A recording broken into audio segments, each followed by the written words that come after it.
President Trump's got a full agenda. He's promised to do a lot in those first 100 days. What do you think his first priority should be? Well, look, the American people elected Donald Trump to address two major domestic issues. Number one, the economy and bringing down the cost of living, the cost of doing business. And number two, securing the border.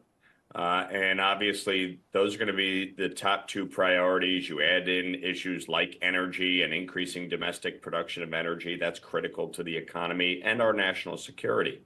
And then, of course, the international crises that Joe Biden and Kamala Harris have left on Donald Trump's doorstep. There is a lot of work ahead of us when we take office come January and President Trump gets sworn in January 20th.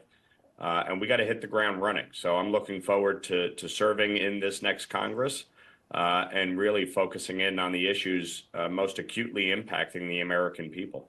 Yeah, and Congressman, we know that Trump and his border czar, Tom Homan, have promised to deport illegal migrants who've committed crimes here beginning on day one. I know you're here in New York, where the very latest violent attack came over the weekend with a man who entered this country illegally after already being deported under Trump's first administration, then set a woman on fire, murdering her in the subway. That's the man right there. We've seen Mayor Eric Adams already meet with Tom Homan. Do you think other New Yorkers, specifically Democrat leaders, will start to fall in line, especially after this latest incident?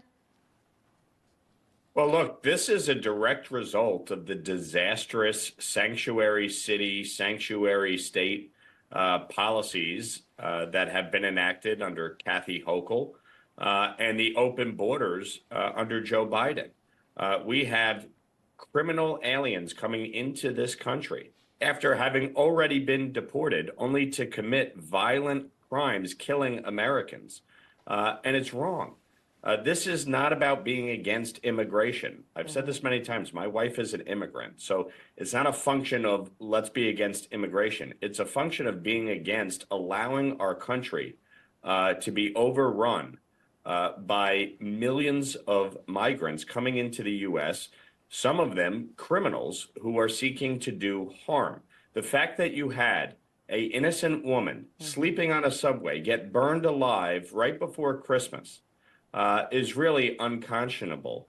But it's a direct result of the policies that have been enacted here in New York, allowing sanctuary for criminal aliens, refusing to cooperate with immigration and customs officials, and turning over said criminal aliens to law enforcement. It has to stop. And I think Eric Adams, to his credit, I think he gets it.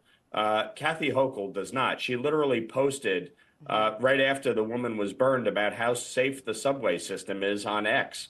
I mean, it's a joke what we're dealing with here in New York. Yeah, absolutely. You know, speaking of that, so obviously many of the radicals, the leftists with those failed policies, they're not going down without a fight. I mean, one of your soon-to-be former colleagues took to X to talk about how their progressive power is not going to be it. It's Jamal Bowman, Cori Bush. Anyone who underestimates our power is severely mistaken.